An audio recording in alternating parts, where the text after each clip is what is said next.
Welcome back. Today we have a guest. Actually, this came from a box of old stuff I had laying around, known as the mighty Carborundum stone. And here's the mini mighty Carborundum stone. This one actually was this size. But it fell off the bench one day. It cracked. And actually, I started really enjoying this smaller stone. You know, it worked well. You know, easier to use instead of this big stone. So, yeah, drop it. Yeah, crack her in half. No, just kidding. But you could. For handleable sizes, I mean by handleable, take a piece of glass, you can go up, down, tickle points. It's a tool that a lot of people overlook. They rely too much on the grinder, but there is a certain place for the carborundum, and I'll explain. All right. So I'm gonna put you aside and do the adventures of the mighty Carborundum stone. I'll lighten it up a little bit. I apologize. I'm weird sometimes. Many that know me personally, you know how strange I can be. Okay, back in the day, we didn't have grinders. Everything was done with hand tools. Glass cutter, breaking pliers. Actually, we had bigger ones that were very clumsy, but basically did the same thing. Some guys actually used the cheap pliers. It was a necessity thing because we didn't use grinders back then. So we had to use other tools. So I'm going to show you a little demonstration on the carborundum. We're going to cut some of this white glass, which is, it's not impossible to cut, but it can be a challenge. I'm just going to go with a nice curve. I'm going to start this one with this, just because it has a deep curve to it. Coming here, whoop, see, it ran off.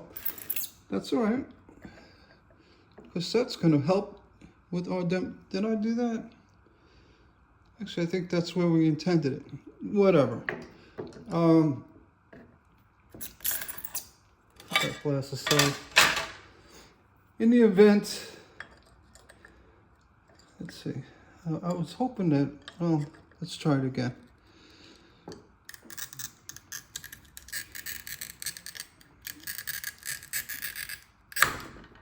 Okay, and I want this piece.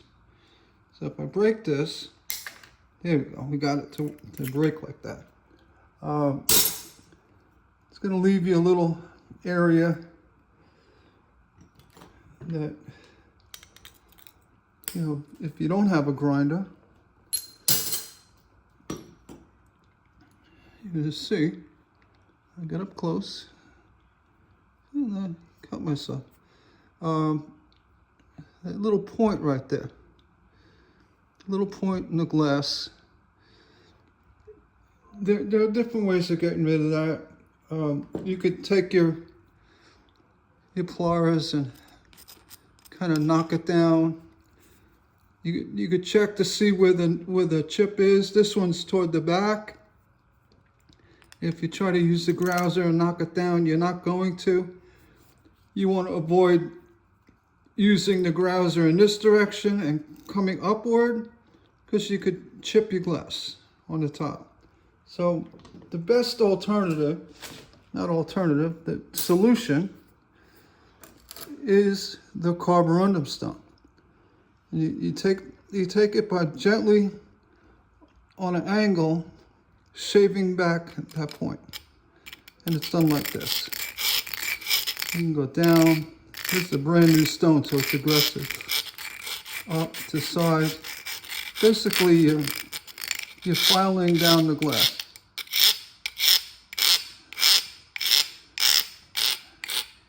I know it seems tedious because, you know, a grinder would have had that off in one quick shot. This stone, being brand new, it's actually very aggressive. I like using my worn-in one. I go like this.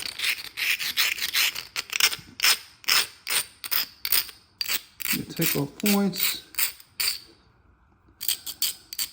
Any little shavings that you get, I got that from something else.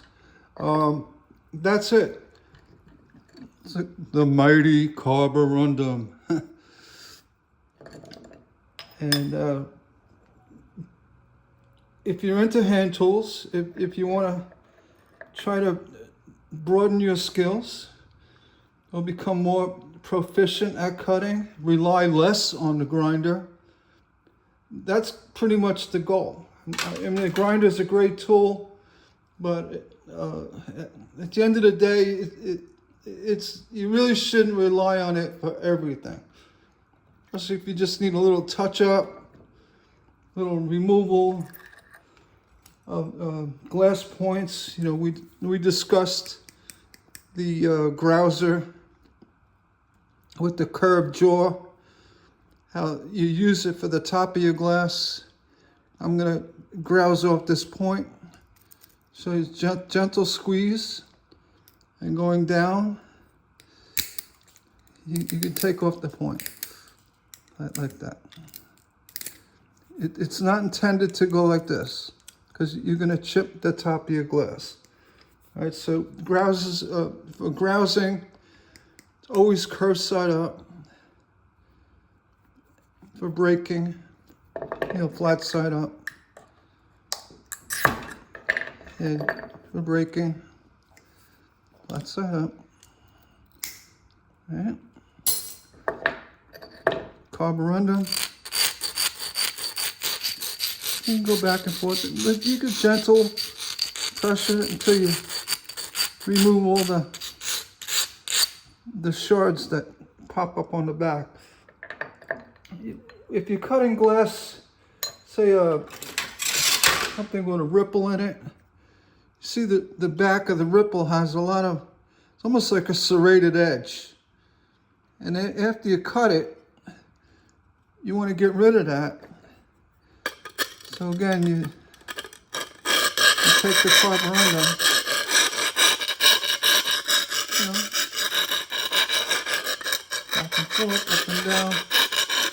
And that'll get rid of any nasty, you know, real sharp stuff on the back of glass. I hope that helped. I have a little treat here. And being it's light-hearted video, the Carborundum. I'm sorry if I'm getting too corny, but anybody who comments actually makes me laugh. And I'll be honest, if you make me laugh, I'm going to send you this stone, all right? So you make me laugh, I'm going to send you that stone. And, you know, if you do want to subscribe, please do that, or like. But if you comment below and you get a chuckle out of me, and the first one who does this, I'm going to send you this stone. I'm going to send you the Carborundum stone. Alrighty. Yeah, we just get in touch. I'll have my email below the comments, or I'll get in touch with you somehow. But you could email me and, you know, find me at Facebook and or my website. So if I comment back on you, say, yeah, you got it, you know, just make sure you follow up. And, you know, I'll give you a couple of days, you know, if you happen to miss it. But again, first person makes me laugh, chuckle, or snicker, you get the Carborundum. And this is brand new. And oh, I meant to say, you could also make the, put them under water, make them wet. It'll hold the moisture. And that really knocks down on the dust, the glass dust. All right, so you run it under water. This one's still damp, and that helps keep that glass dust down. I hope you liked the video, and be sure to check me out for the next one coming up. Thank you, and take care.